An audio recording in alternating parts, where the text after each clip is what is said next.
সুন্দর করে এক জায়গায় বলছেন ইন্না আনজালনাহু ফি লাইলাতিল কদরি ওয়া মা আদরাকা মা লাইলাতুল কদর।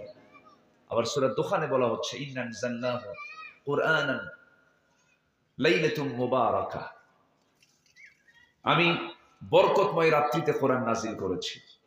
এটাকে বরাত বলা হয়নি, এটাকে অন্য কোনো রাত বলা হয়নি। অধিকাংশ মুফাসসির তারা বলেছেন এটা কদরকে বোঝানো হয়েছে। আল্লাহ রাব্বুল আলামিন এই সূরার ভিতরে কদরের মধ্যে শুধু কদর নিয়ে কথা বলেছেন, অন্য কোনো প্রসঙ্গে এই জায়গায় টানা হয় নাই। এই রাতটা কেমন রাত, এই রাতের মাহাত্ম্যটাকে আল্লাহ রাব্বুল আলামিন নিজেই ব্যাখ্যা করে বলছেন। একটানা ৮৩ বছর ৬ মাস ইবাদত করলে যে সওয়াবটা হবে, আল্লাহ রাব্বুল আলামিন এক রাতে তার চাইতে বেশি সওয়াব আল্লাহ পাক সেই বান্দাকে দিয়ে দিবে। ৮৩ বছর ৬ মাস একটানা ইবাদত, ঘুম নাই, খাওয়া নাই, পেশাব নাই, পায়খানা নাই, একটানা ৮৩ বছর ৬ মাস ইবাদত করলে যে সওয়াব, তার চেয়েও খায়রুম মিন আলফি শাহর, তার চেয়ে বেশি সওয়াব আল্লাহ পাক ওই বান্দার আমলনামায় দিয়ে দিবে। তাহলে বলেন আমাদের সঙ্গে আর কি অন্য কোনো উম্মতরা পারবে? আজ থেকে পারবে? এটা কি আমাদের আনন্দ না? বলেন এটা কি আমাদের আনন্দ নয়? তো এই রাতের এত দাম কেন? আবার এই রাতটাও আল্লাহ পাক রমজানের শেষ দশকে রেখে দিয়েছেন। আমরা তালাশ করব, এখনো তালাশ করব, সামনেও তালাশ করব। জোরে বলি ইনশাআল্লাহ। আল্লাহ যেন কবুল করেন, আল্লাহ যেন কবুল করেন। গুনাহ মাফ হতে হবে, রমজানে গুনাহ মাফ হতেই হবে। গুনাহ মাফ না হলে বড় বেকায়দা, কারণ সামনে রমজান পর্যন্ত বাঁচবো তার কোনো গ্যারান্টি নাই।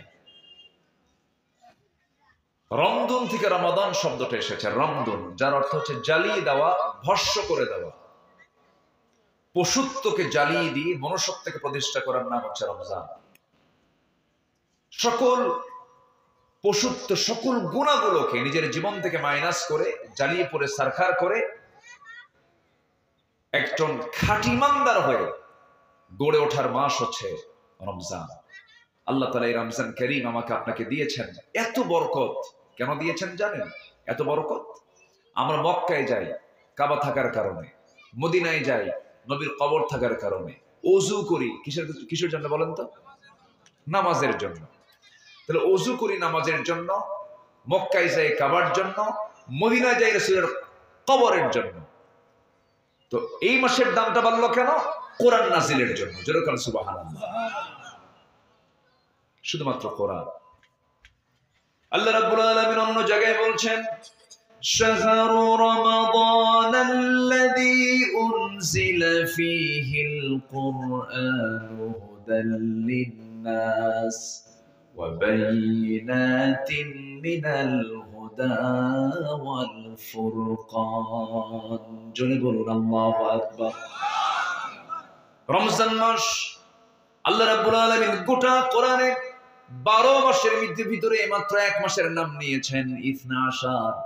12 মাস আল্লাহ দিয়েছেন, এর মধ্যে শুধু একটা মাসের নাম কোরআনে এসেছে, রমজান মাস। আর কোন মাসের নাম আসে নাই। রমাদান শব্দটা কোরআন শরীফে আসছে, মুহররম নাই, সফর নাই, রবিউল আউয়াল নাই, রবিউল সানি নাই, কোন মাসের নাম নাই। শুধু কোন মাসের নাম আসছে? রমজান মাস। তবে হ্যাঁ, হজের নাম আসছে, কিন্তু জিলহজ শব্দ আসে নাই।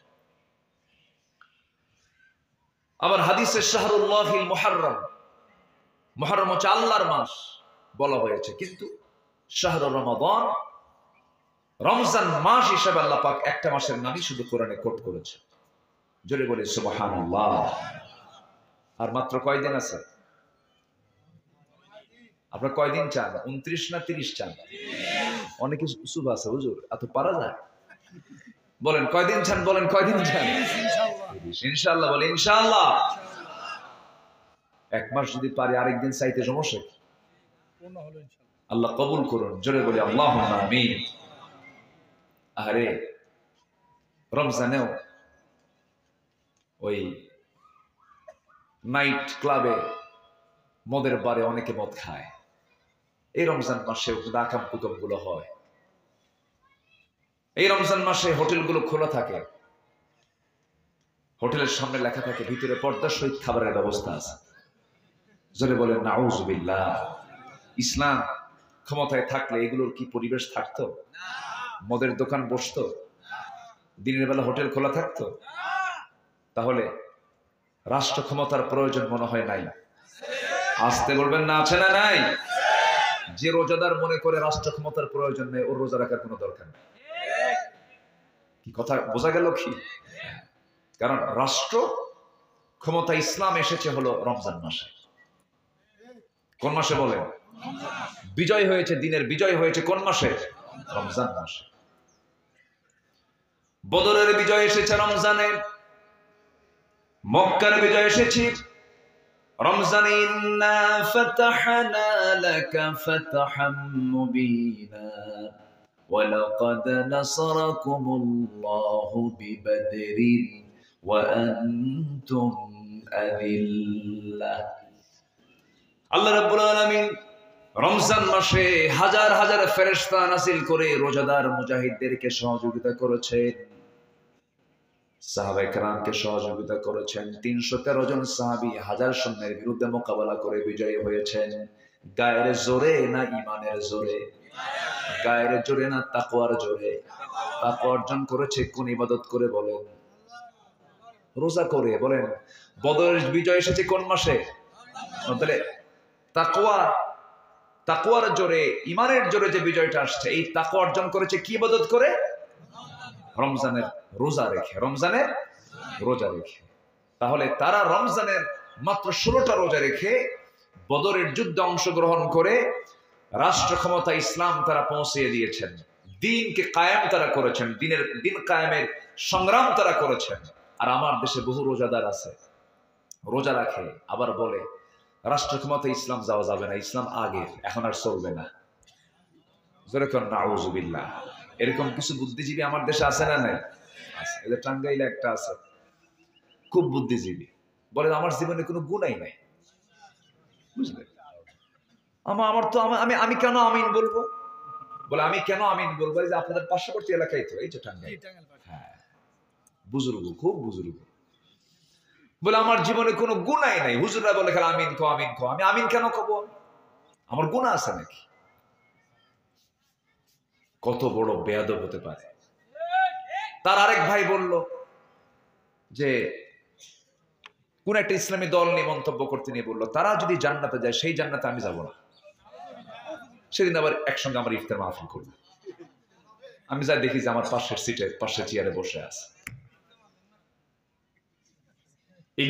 এগুলো চিত্র যাদের মধ্যে পাবেন ভাববেন এরাই হচ্ছে মুনাফিক।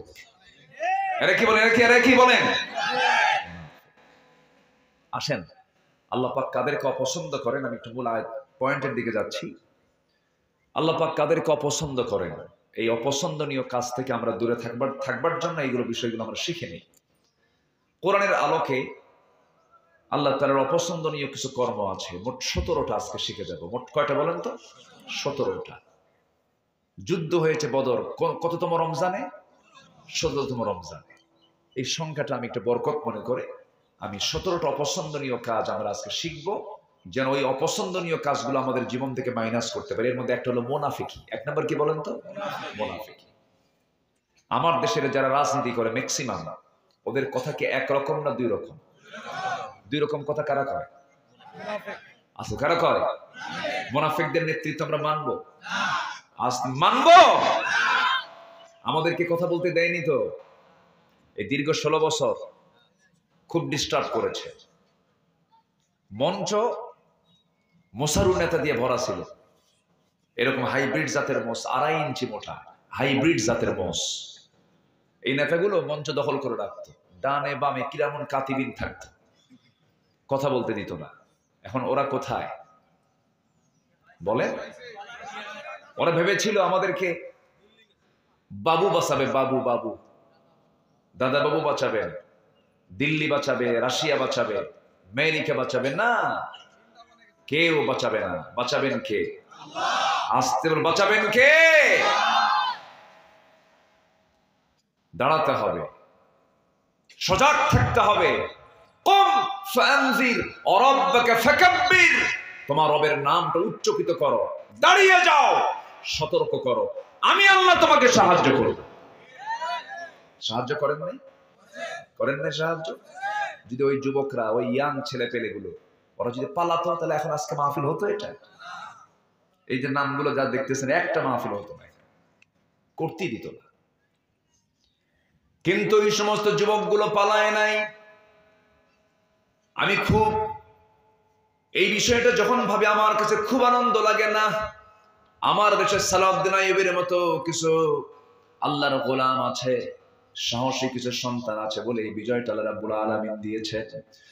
আল্লাহ রাব্বুল আলামিন এক জায়গায় বলছেন, ইল্লা তানফিরু ইউআযিবকুম আযাবান আলীমান ওয়া ইস্তাবদিল কওমান গায়রাকুম ওয়া লা তাদুররুহু শাইআ।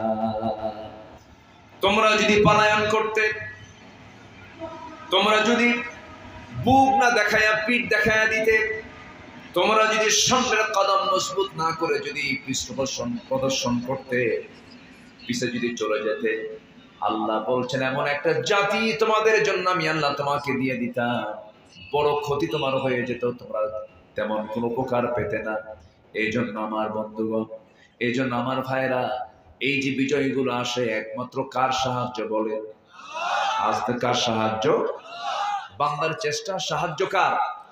আল্লাহ। এই যে বিজয়টা দিয়েছেন, একটা সুন্দর পরিবেশ আমরা পেয়েছি, এটা কে